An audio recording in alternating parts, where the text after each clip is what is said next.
Alors, je reviens à notre série dans Galates. J'avais juste à cœur d'apporter ça. Je pense que c'est important. Puis c'est important qu'on s'informe puis qu'on soit capable d'aller dialoguer de ces sujets-là entre nous puis avec les gens à l'extérieur de l'Église. La semaine dernière, on a vu ensemble dans Galates que Paul nous dit que la bonne nouvelle de la grâce, l'Évangile, le mot Évangile, ça veut dire une bonne nouvelle, la bonne nouvelle de la grâce, ce n'est pas quelque chose qui se découvre à tâtons. Tu ne peux pas découvrir ça juste en fermant les yeux. Vous vous rappelez de mon illustration avec l'âne, la queue de l'âne, le vieux jeu, là? Il faut que tu ailles mettre la queue de l'âne au bon endroit sur un tableau, tout ça. J'ai une autre illustration pour vous. Vous arrivez chez moi, puis je vous invite à rentrer chez moi. Je te dis, regarde, je vais arriver un petit peu en retard, tu pourras rentrer d'avance, tu sais. Mais chez moi, pour rentrer, ce qu'il y aurait, ce serait une serrure à code. Avec un code, ça te prend un chiffre, tu sais. Puis je te dis, écoute, tu arrives quand tu veux, tu rentres, tu t'installes, il n'y a pas de problème, je ne te donne pas le code, tu le trouveras toi-même. À tâtons, ça peut être long, tu comprends? Tu ne veux pas être en hiver à moins 30, d'accord? Tu espères que c'est plus confortable. Donc, comment est-ce que tu vas rentrer chez nous? Il va falloir que je te fasse connaître le code. Il faut que je te révèle le code. Et c'est ça qu'on a vu la semaine dernière. L'Évangile ne se trouve pas à tâtons. Paul a reçu de Jésus-Christ une révélation de quelque chose qui est impossible pour nous de trouver par nous-mêmes. Et ce qu'on va voir ensemble ce matin, c'est que ce code-là est suffisant. Jésus-Christ est suffisant. Pour rester dans mon illustration, je vous donne le code pour rentrer chez nous. Vous arrivez d'avance, mais vous êtes des créatifs. Tu sais. Vous êtes comme, il faut que je mette ma touche. Fait qu'Yannick m'a donné le code, c'est ces 5 chiffres-là, mais moi, j'ai le goût de mettre ma touche là-dessus. Je vais rajouter un chiffre. Ça m'en prend juste un plus. C'est ma saveur à moi. Si tu veux, mais tu vas rester dehors. Tu comprends-tu? Tu ne rentreras jamais. Parce que le code est suffisant. Jésus-Christ est suffisant. C'est le code qui suffit pour toucher à la grâce de Dieu. On va prier ensemble. Père éternel, on vient devant toi, Seigneur, avec un cœur reconnaissant pour cette belle planète où tu nous as placés. Seigneur, encore cette semaine, je marchais un matin au parc, j'ai croisé 12 chevreuils, Seigneur. J'avais un beau boc qui s'est arrêté et qui me regardait. Ça me demandait si j'allais sauter dessus. Seigneur, je te louais pour ta création. Et Seigneur, on veut te prier pour ces enjeux qui sont énormes, qui sont gros, qui sont complexes, Seigneur, qui deviennent émotifs, Père. Puis on te prie de nous aider, nous, à trouver comment être des agents de paix, des agents de conversation dans ces situations-là, Seigneur. On te demande de nous instruire, nous, pour être des intendants responsables, Père, sur cette belle planète où tu nous as placés. Et Seigneur, ce matin, on veut mettre de côté ces enjeux un instant pour revenir à l'enjeu essentiel qui est la grâce de Jésus-Christ, l'Évangile, Seigneur.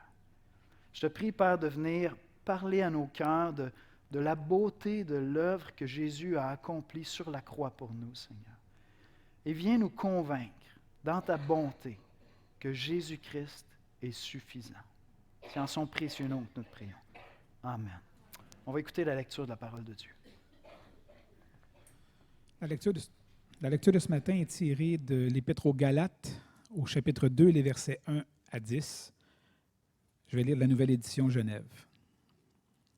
Galates, chapitre 2, versets 1 à 10. 14 ans après, je montai de nouveau à Jérusalem avec Barnabas, ayant aussi pris Tite avec moi. Ce fut d'après une révélation que j'ai monté. Je leur exposai l'Évangile que je prêche parmi les païens. Je l'exposai en particulier à ceux qui sont les plus considérés, afin de ne pas courir ou avoir couru en vain. Mais Tite, qui était avec moi et qui était grec, ne fut même pas contraint de se faire circoncire. Et cela à cause des faux frères, qui s'étaient secrètement introduits et glissés parmi nous, pour épier la liberté que nous avons en Jésus-Christ, avec l'intention de nous asservir. Nous ne leur cédâmes pas un instant, et nous résistâmes à leur exigence, afin que la vérité de l'Évangile soit maintenue parmi vous. Ceux qui sont les plus considérés, quels qu'ils aient été jadis, cela ne m'importe pas, Dieu ne fait pas de favoritisme. Ceux qui sont les plus considérés ne m'imposèrent rien. Au contraire, voyant que l'Évangile m'avait été confié pour les incirconcis, comme à Pierre pour les circoncis, Celui qui a fait de Pierre l'apôtre des circoncis a fait de moi l'apôtre des païens. Et ayant reconnu la grâce qui m'était accordée, Jacques, Céphas et Jean, qui sont regardés comme des colonnes, me donnèrent à moi et à Barnabas la main d'association, afin que nous allions, nous vers les païens et eux vers les circoncis. Et ils nous recommandèrent seulement de nous souvenir des pauvres, ce que j'ai eu bien soin de faire. Merci Stéphane.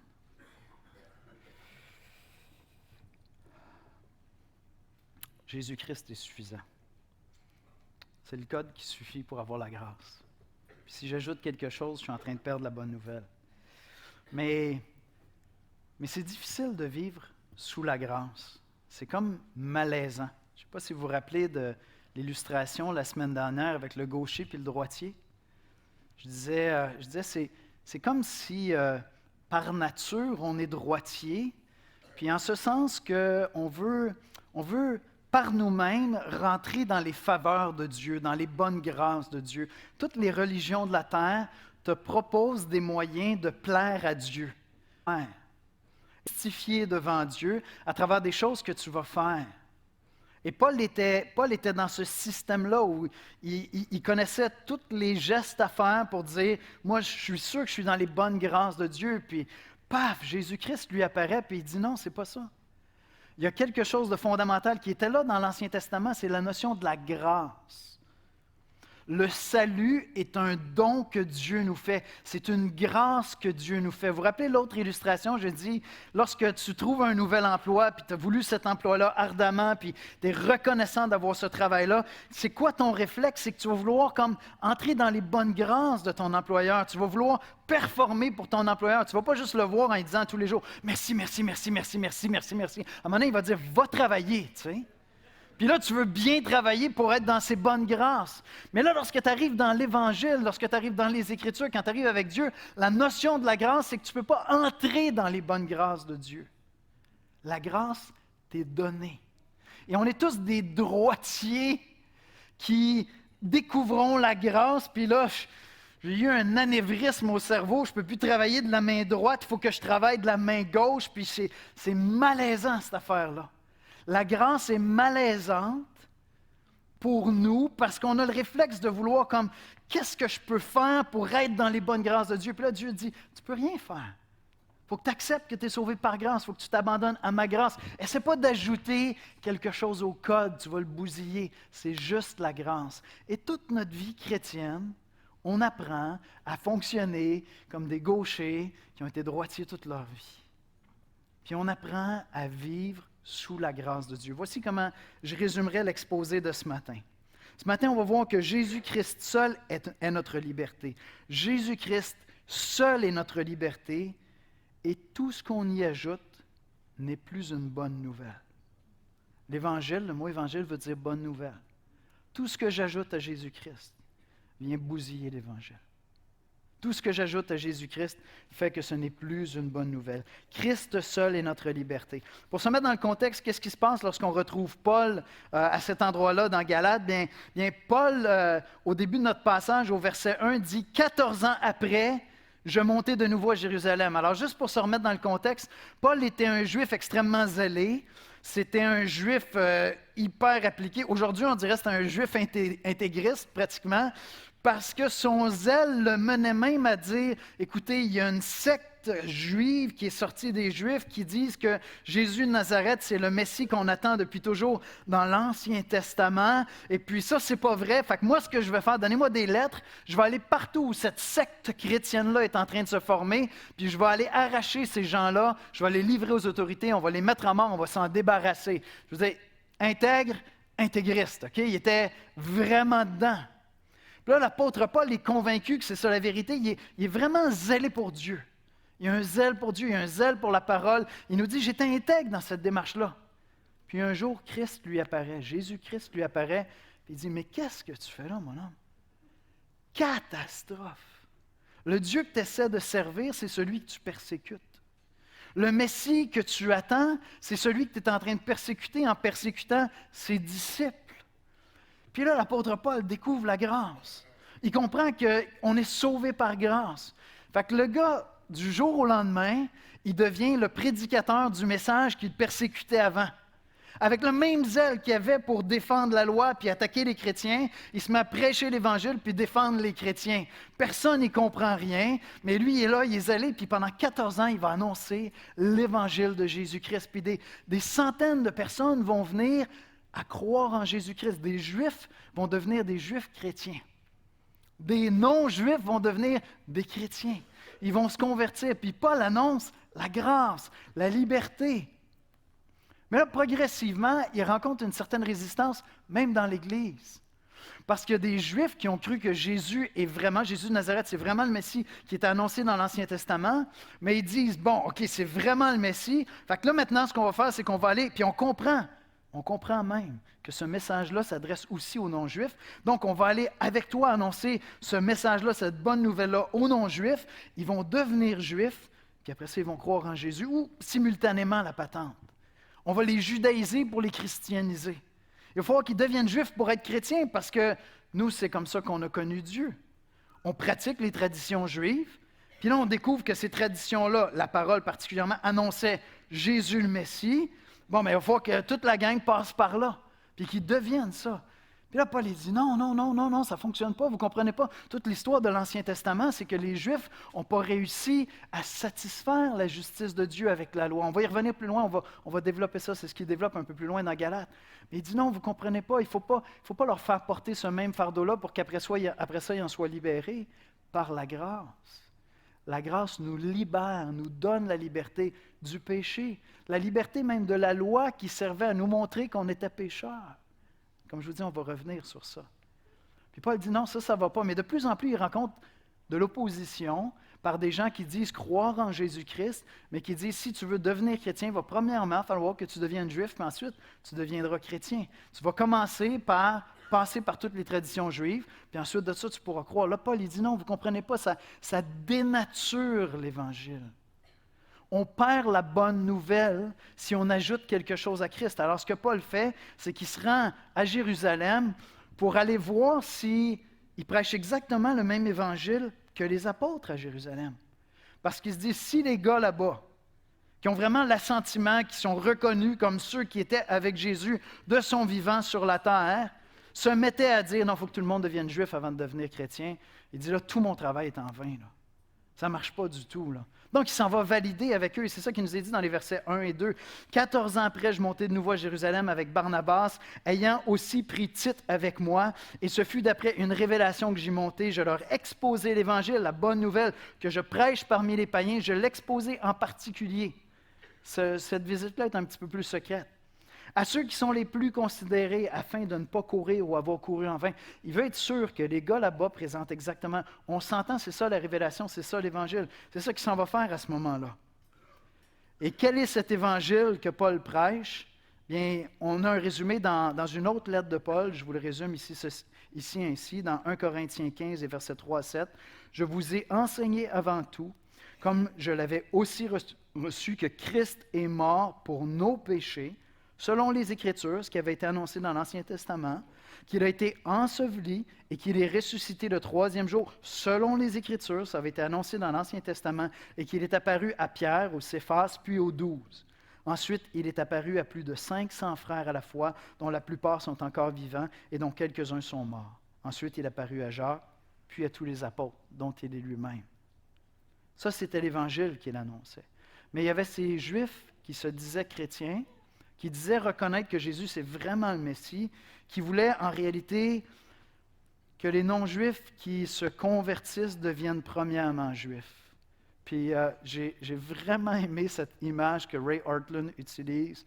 Voici comment il a dit, « Jésus seul est suffisant pour rendre tous les pécheurs cachers. » Jésus seul est suffisant pour rendre tous les pécheurs kosher. Vous savez c'est quoi kasher?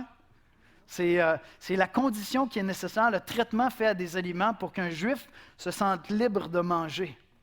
Et donc, il y a des aliments, quand tu vas à l'épicerie, dans certaines épiceries, mais même un peu dans toutes les épiceries, surtout si c'est produit par des Juifs, tu vas voir un signe qui est là, puis tu sais que cet aliment-là a été préparé selon des règles juives. Et kasher, qu'est-ce que ça veut dire? C'est convenable, propice, apte.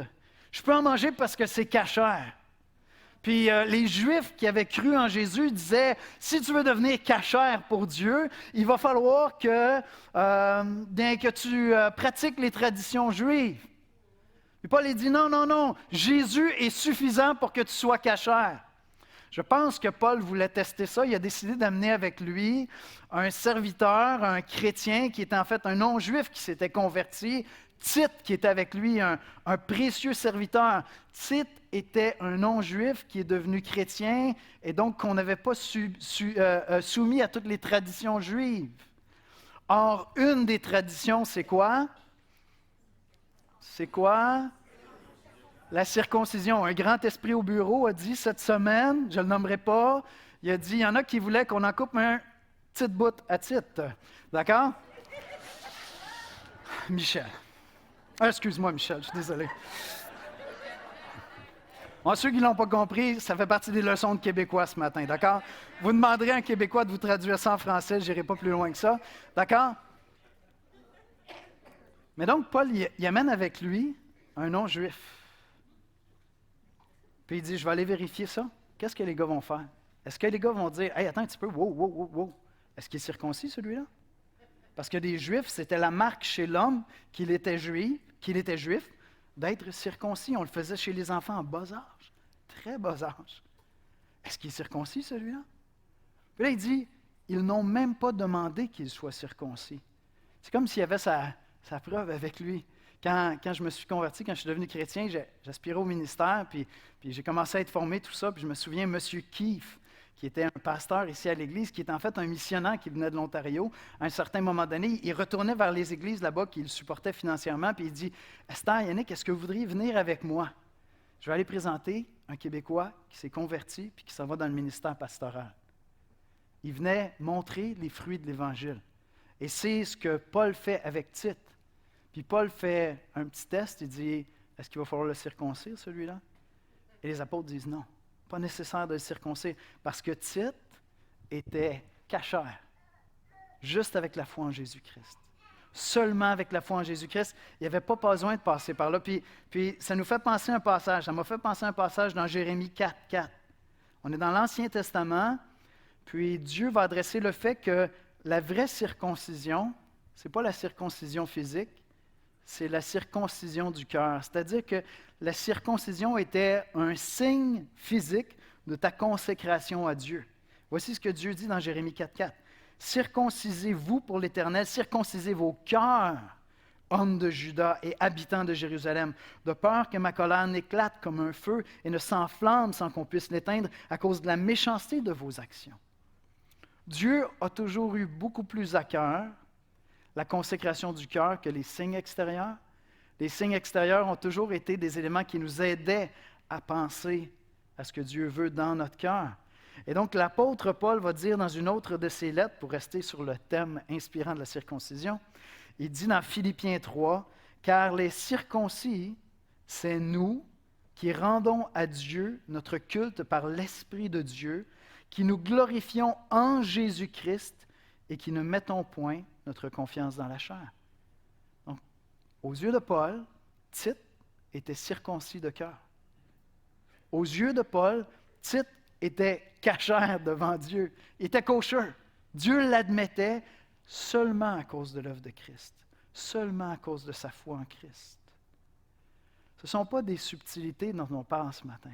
Ce sont des choses essentielles, des choses assez importantes pour que Paul ait mis sa vie en péril à plusieurs reprises pour les défendre, comme on va le voir un petit peu plus loin. Parce que Tite avait placé sa foi en Jésus-Christ, Tite était libre d'être en communion avec Dieu et il était libre d'être en communion avec la famille de Dieu, circoncis ou non. Et Paul va dire dans Galates 2 au verset 4, il va dire « Et cela à cause des faux frères qui s'étaient secrètement introduits et glissés parmi nous pour épier la liberté que nous avons en Jésus-Christ avec l'intention de nous asservir. » Paul dit, quand tu crois en Jésus-Christ, tu es libre de la condamnation, tu es libre du poids de tes péchés qui reposaient sur toi.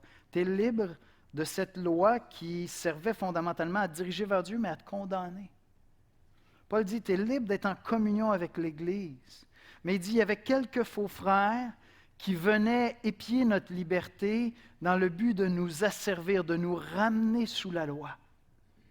Ils voulaient nous faire porter un fardeau aux non-juifs convertis qu'ils n'avaient pas à porter. Et Pierre dit, ça valait la peine de résister à cela. Comme on va le voir un tout petit peu plus loin, quand j'ajoute à ce que Christ a fait, je perds la bonne nouvelle. Et ça se passe à travers des sectes chrétiennes qui sortent du christianisme puis qui ajoutent à l'Évangile. Mais je viens à ça dans un instant. Ça se passe aussi simplement à travers ce réflexe que nous avons d'être droitier plutôt que gaucher. Au lieu de s'appuyer dans la grâce, on s'appuie sur nos œuvres. Laissez-moi l'illustrer comme ceci. Quand tu deviens chrétien, on t'annonce l'Évangile, on t'annonce la grâce. Si tu deviens chrétien, c'est que tu saisis que tu es pécheur puis Dieu veut te pardonner. Dieu veut te faire grâce. Tu n'y arriveras pas par toi-même. Ce n'est pas de gagner ton ciel. Il veut te le donner. Ce que tu as à faire, c'est croire dans l'Évangile, la bonne nouvelle de Jésus-Christ. Bingo, c'est super, ton cœur est soulagé. Là, tu te dis, bon, OK, si je veux grandir, on m'a dit que ce serait bien que j'aille à l'Église, fait que je vais aller à l'Église. Puis là, tu vas à l'Église. Puis là, tranquillement, tu te dis, OK, un chrétien, ça va à l'Église. Puis là, il y a une journée, tu dois manquer l'Église parce que tu travailles ou peu importe. Puis là, tu te sens coupable. Est-ce que vous voyez où je m'en vais? Puis là, on t'apprend aussi que un chrétien, tu sais, ça suit un plan de lecture, ça a de l'air à l'Église de l'Espoir. Ils ont des plans de lecture, il faut lire la Bible. Le pasteur nous a dit que c'était vraiment bon de lire la Bible, fait qu'un chrétien, ça lit la Bible. Puis un matin, tu ne lis pas ta Bible, tu te sens coupable. Puis là, tu continues à étudier les Écritures, puis là, on t'apprend qu'un chrétien, c'est quelqu'un qui aime les gens. Puis là, tu n'aimes pas les gens comme il faut, fait que tu te sens coupable. Puis tranquillement, il y a une espèce d'association entre ta joie en Jésus-Christ puis toutes ces choses-là que tu dois performer. Et je vous le dis, vous n'êtes peut-être pas là, c'est à vous de voir, c'est à vous de mettre ça en prière, c'est à vous de jaser dans vos petits groupes, de jaser avec des frères et sœurs, mais peut-être que les bonnes choses de la vie chrétienne, fort utiles, essentielles, comme se joindre à une assemblée, lire les Écritures, progressivement, tu les as associées dans ton esprit avec plaire à Dieu, entrer dans les bonnes grâces de Dieu. Puis si tu n'arrives pas à faire un petit crochet dans toutes tes cases, tu as le sentiment de ne pas être dans les grâces de Dieu.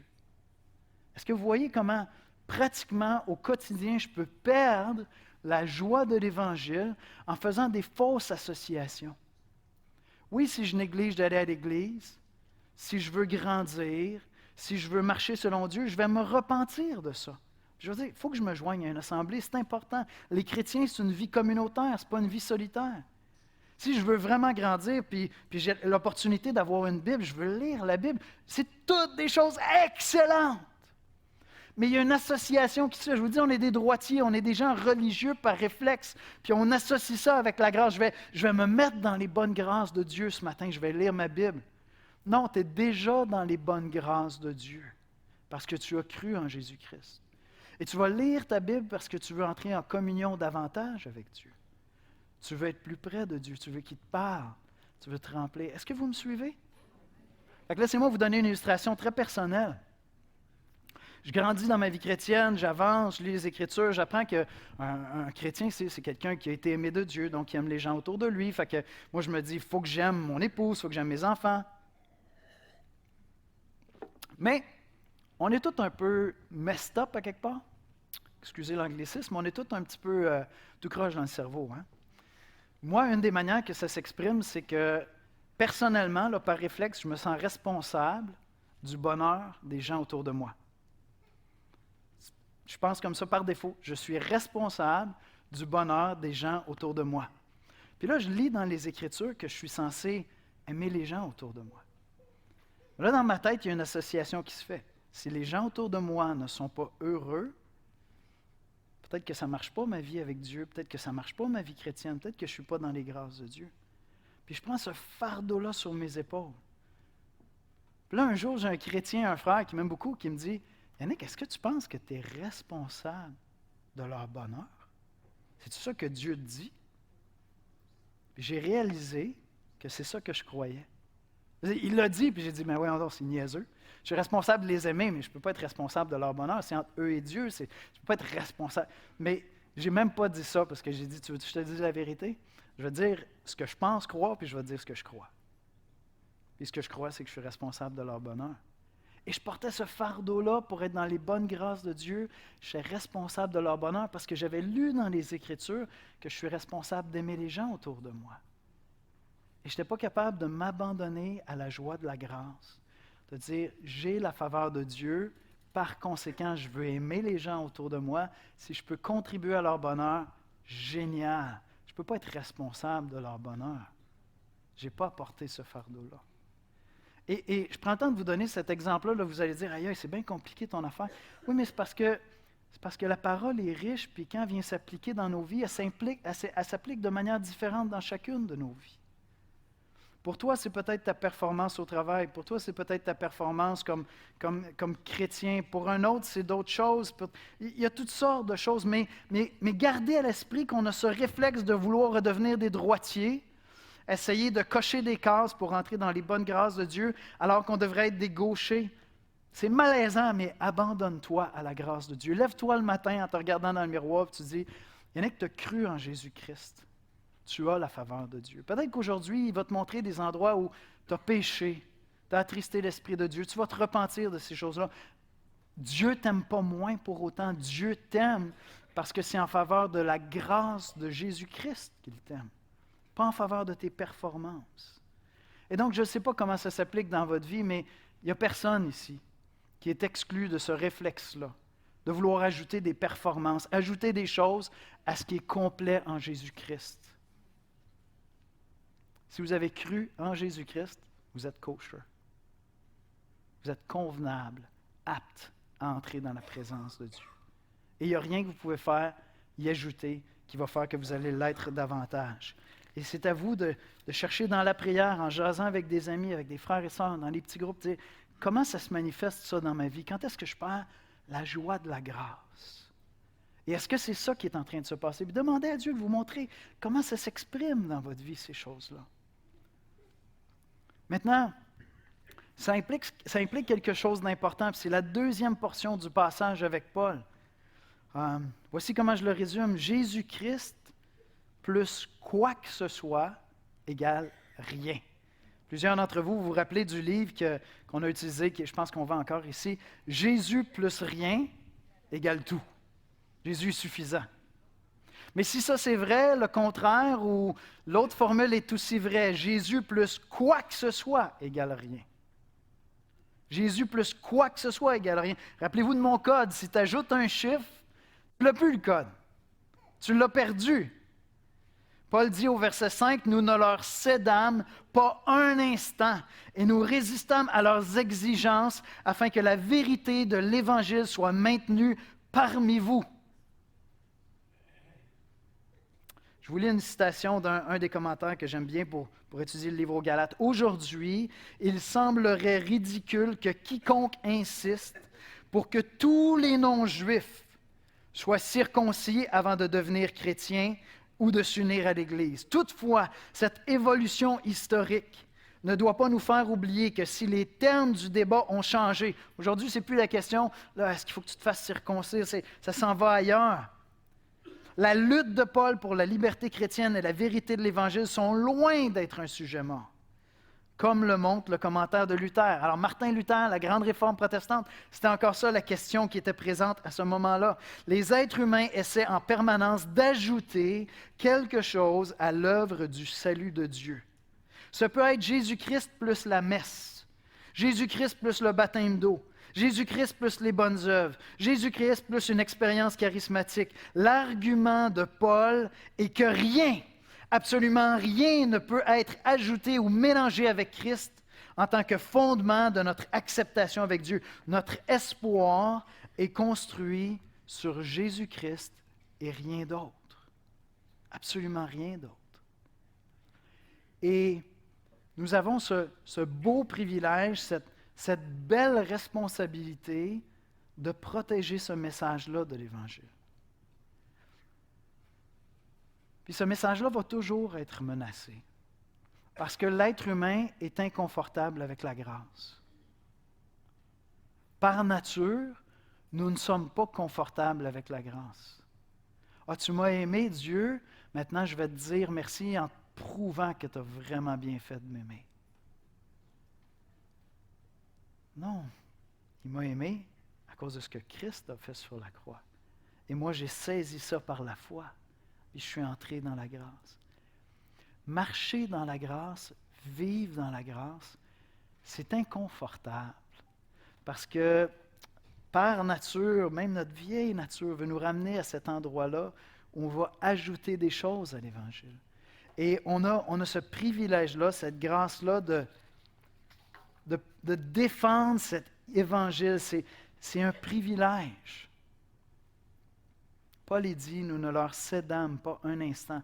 On leur a résisté afin que la vérité de l'Évangile soit maintenue parmi vous. Vous allez rencontrer des gens qui vont vous dire, je suis chrétien, mais un chrétien, ça se réunit, admettons, le samedi. Je suis chrétien, mais un chrétien, ça observe ça ici. Un chrétien, ça fait ça ici. Posez-leur la question, est-ce qu'il suffit de croire dans l'œuvre de Jésus-Christ pour être chrétien? Là, peut-être qu'ils vont vous dire, oui, mais il faut quand même que ça paraisse dans ta vie. Amen, pas de problème. Si ma vie contredit le fait que je suis chrétien, j'ai probablement des choses à examiner dans ma vie. D'accord? L'évidence de l'œuvre de l'Esprit en moi, à quelque part, va se manifester. Pas parfaitement, mais ça va se manifester dans ma vie. Donc ça, c'est correct. Mais il faut que, tu dois. Regarde, chez nous, à notre Église, on fait telle règle. C'est comme ça qu'on fonctionne. Si tu fais ça, tu es un chrétien. Si tu ne fais pas ça, tu n'es pas un chrétien.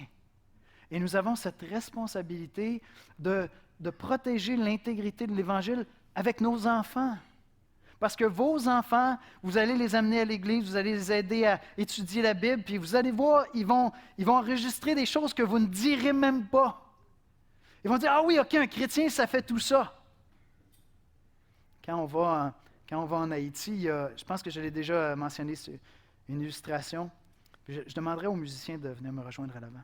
Quand on va en Haïti, on jase avec des Haïtiens, puis au moins dans cette région-là, Haïti, c'est multiple aussi, mais en campagne, je jase avec des Haïtiens, puis là, maintenant, je leur pose la question, est-ce que tu es chrétien? Non, je ne suis pas chrétien. OK, puis là, on parle des Écritures, tout ça, puis peut-être qu'il n'a pas tout compris l'Évangile, mais je pense que lui, dans le fond, il se dirait chrétien. Fait que je dis, pourquoi tu me dis que tu n'es pas chrétien? Ah, il dit, c'est parce que je ne suis pas baptisé. OK. Bon, OK, c'est vrai qu'un chrétien veut se faire baptiser, c'est correct. Mais pourquoi tu n'es pas baptisé? Parce que je ne suis pas marié. OK. Puis il vit avec une femme, puis ils ont des enfants, puis je dis, pourquoi tu n'es pas marié? Ah, parce que ça coûte cher. Je n'ai pas les sous pour faire la célébration. Donc, la valeur d'une cérémonie de mariage demande d'être capable de la célébrer comme il faut. Alors, je vais vivre avec cette femme-là sans me marier, même si je veux que ce soit mon épouse. Puis, le pasteur ne va pas me baptiser parce qu'on n'est pas marié, puis parce que je ne suis pas baptisé, je ne suis pas chrétien. Intéressant, hein? Des fois, quand on voyage, on va dans d'autres cultures, c'est comme s'il y a des choses, tu dis, bien, faites-vous-en pas. Dans la culture ici, il y en a plein de contradictions aussi. Et vos enfants vont faire des associations entre l'Évangile et comment un chrétien vit, puis ils vont en faire une loi. Et vous avez la responsabilité de leur prêcher l'Évangile de la grâce. Vos enfants devraient saisir que s'ils croient en Jésus-Christ seul, ils sont kosher. Ils n'ont pas besoin d'ajouter un autre chiffre sur le code pour rentrer. Ils ont déjà la liberté en Jésus-Christ. On va prier. Seigneur Jésus, ce matin, on veut vraiment t'adorer. Tu es suffisant, Seigneur. Tu nous as fait connaître l'Évangile de la grâce. Tu nous as fait connaître ton salut. Et ce matin, Seigneur, on veut t'adorer parce qu'en toi, nous avons tout. Je ne te connaissais pas, Seigneur, on m'avait parlé de toi, mais il a fallu que tu viennes parler à mon cœur par ton esprit pour que j'accepte cette grâce-là, Seigneur. Et je serai éternellement reconnaissant pour ta grâce, Seigneur. Tu es suffisant pour que je sois libre. J'aimerais te prier pour ceux qui, au milieu de nous ce matin, Seigneur, ont l'impression qu'il faut entrer dans les bonnes grâces de Dieu. Qu'il faut à quelque part mériter cette grâce-là. Entrer dans tes faveurs, Seigneur. Qu'à travers ce temps de louange, Seigneur, l'Évangile devienne limpide à leurs yeux et à leur cœur et qu'ils puissent s'abandonner à ta grâce, Seigneur. C'est en Jésus qu'on te prie. Amen.